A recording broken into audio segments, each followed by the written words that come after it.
পটল ভাজি করব। এখানে পেঁয়াজ, কাঁচামরিচ, রসুন বাটা, একটু সামান্য হলুদের গুঁড়া দিয়ে এখন কেটে ধুয়ে রাখা পটলগুলো দিয়ে দেব।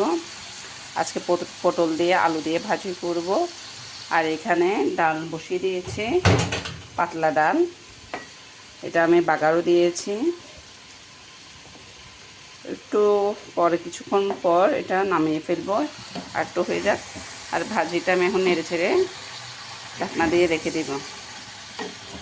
আজকে আর তেমন রান্নাবান্না করব না, আজকে এগুলো দিয়ে চালিয়ে দেব। যেহেতু আজকে বৃহস্পতিবারে এই জন্য খাবারে আমি বেশিরভাগ রান্না করি, কেননা পরের দিন শুক্রবার, পরের দিন তো ভালো মন্দ রান্না করা হয় বা দাওয়াত থাকে।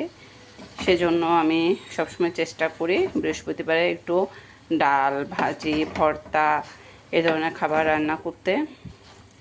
আজকেও সেটা করছি।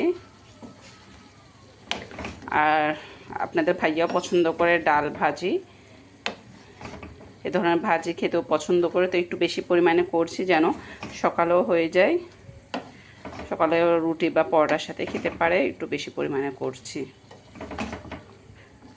রাত্রে আবার বিয়ে প্রোগ্রাম আছে, সেজন্য আর তেমন আর রান্নাবান্না করব না, একদম সিম্পল রান্নাবান্না।